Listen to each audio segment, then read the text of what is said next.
Hey everyone, this is Thyworm with a new build for last Epoch, the working from home Necromancer. Necromancer is probably the most requested build guide on my channel, so here you go.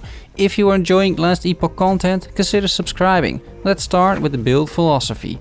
I created the perfect build if you're working from home and want to play last Epoch at the same time. Because what better option than a Necromancer with an undead army doing your bidding, which requires only one hand. I always love playing Necromancers because it is such a relaxed playstyle. And now that a lot of us are working from home, you can command all those minions and buff them at the same time with a single skill. Working from home, single-handed, just a mouse, and it's all super smooth. Which brings us to the pros and cons. Pros, it's a nice and lazy playstyle. It requires one hand, ideal from working from home. Strong minions that clear content fast and very easy leveling. The cons, not great for arena as minions die after wave 100 and you are pretty squishy. This Necromancer is all about summoning the undead, using Transplant as both a buff and escape tool, using Ward as a defensive mechanism, and just having fun seeing our minions do the heavy lifting. This is my take on a Necromancer, designed so you can experiment further, maybe even use two hands. I'm using the Necromancer set because it is surprisingly effective. I'm using a bunch of uniques just to get Ward. This means it's not a super beginner friendly build, but I will give replacement options in the gear section, and I will explain my choices extensively as usual. The build is focused on front-loaded damage, with a lot of skeleton crit damage. We increase the base crit of our army and crit multipliers, so the minions do quite a lot of damage and leech health. All minions are melee as well, which means they're close to the enemies, so we can easily buff them with Ribblood that we cast on the enemies. Let's look at the passives. The main stats for this build are minion stats, of course. Intelligence is good as well because it helps our ward retention and it provides minions with health and damage. So take 8 out of 8 Forbidden Knowledge for intelligence, 5 out of 5 Dark Rituals because minion attack speed is hard to get otherwise. Take Soul Aegis because it scales really well. 4 out of 10 Mania of Mortality, granting us ward on minion or enemy death 10% of the time. This is a very decent ward generator actually because our summoned Wraiths constantly die.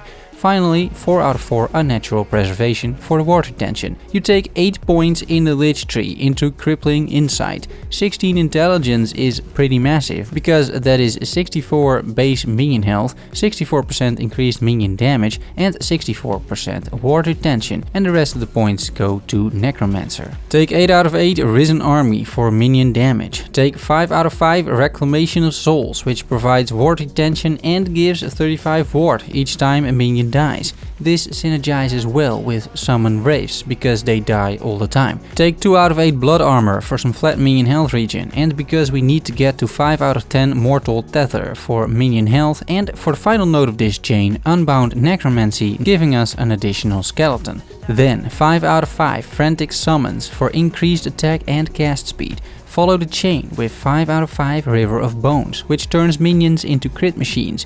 It also works for you, but we don't really cast spells that do damage, so for us it's not relevant. But for minions it is a very good node because it provides a leech, helping our minions sustain. Follow this up with 10 out of 10 Heresy for intelligence and even more crit. On the right side of the tree we take 3 out of 8 Tyrant, just so we can get to the Tyrant's Legion, 2 out of 2 giving us 2 skeletons for our army. I took 2 spare points into Cling to Life for some minion survivability. Finally take 5 out of 5 Veins of Malice, which provides a big buff to your minion army for 5 seconds every time you cast a spell. As Transplant is a spell, this synergizes well. Your minions have haste and frenzy for 5 seconds, and this proc has a 10-second cooldown, which means that effectively your minions are buffed half of the time. Skills are up next. We summon skeletons, skeleton mages and wraiths, and we buff those using Transplant, which casts Ribblood, which both buff our minions. Let's start with the skeletons. I turned these guys into rogues because rogues are very versatile and quick. Archers and warriors are disabled. Take 5 out of 5 Sweeping Strikes, increasing skeleton AoE and damage, and then enable the rogue. Go south, 3 out of 5 Necrotic Conviction, because you want more damage, and then take Hollow Walkers for more skeletons. Disable archers and take Dread Phalanx, reducing the number of minions by 50% but increasing their damage by 80%. Mathematically, that seems like a good deal. It's also good to note that last epoch rounds up, so if after taking this node you can summon 3.5 skeletons, that means you can actually summon 4 skeletons. Finally, go west, take 5 out of 5 Unholy Rage, because attack speed and movement speed is just very good on minions. Increase the skeleton limit by taking Marrow Walkers, take a Lone Guardian for the crit increase, and finally disable Skeleton Warriors as well. This leaves you with a quick, fast, shuriken throwing, teleporting skeleton army, which we will complement with more melee minions from the skeleton mage tree. Normally the mages are ranged units that use magic, but we're turning them into melee death knights. To do this, take 5 out of 5 Cellar Mortis for movement speed and crit chance. Take 3 out of 3 Grey Merchant for more crit and health leech on crit. Take Order of Death for another mage. Take 1 point in Shadow Wardens just to get to the Death Knight node, enabling these units. To buff their base damage significantly, take 5 out of 5 Flaming Attacks, granting them 20 base fire damage. The last couple of points go into the west side, take 1 point into Splinter Dominion just to get to 3 out of 4 Argonautic Speed for more increased attack speed. We increase our army even further with more melee minions, this time with the temporary Wraiths. You want to summon a lot of those at once, and you constantly want to summon these guys as well, so use autocast for this with the numlock trick. First order of business, get more Wraiths. Take 1 point in Locus of Resurrection, summoning the Wraiths at the cursor. Take 3 out of 3 Dark Scythe, increasing their attack speed. Take Echoes Inside, summoning more Wraiths, and follow this up with 3 out of 3 Army of Wraiths. You now summon 7 Wraiths with a single cast, which is really nice. We move west in the tree, take 5 out of 5 Reapers for base damage in the form of flat necrotic damage. 20 flat damage is no joke. Take Wraithbringer 4 out of 4 because we need to cast this fast and we need it to cost less mana. And finally take 3 out of 5 Necrotic Hunger, increasing the Wraith's necrotic damage. Our last two skills are the by now classic combination of Transplant and Rib Blood, but this time we're using it to buff our undead army, starting with Rib Blood. Take Eviscerate for the blood splatter. Take 6 out of 7 Crimson Flood, increasing the AoE, making it hit more minions. Take Blood Infusion, granting our minions a buff when they get hit by blood splatter. It increases their damage by 30% for 4 seconds. Take 3 out of 3 Infused Frenzy, giving our minions Frenzy, which increases attack and cast speed. Take 3 out of 3 Hemophagy, granting our minions Health Leech. I had a few points left, so I took 2 out of 2 Necrotic Unity, increasing Rib Blood damage quite a bit, 8% increased damage for every minion we have. That is normally around 40 minions, so for 2 points I'm getting 320% increased Rib Blood damage, which is actually significant. We round off the tree by taking 2 out of 4 Arcane Absorption just to get to Rib Spirit, which converts the physical damage to necrotic damage.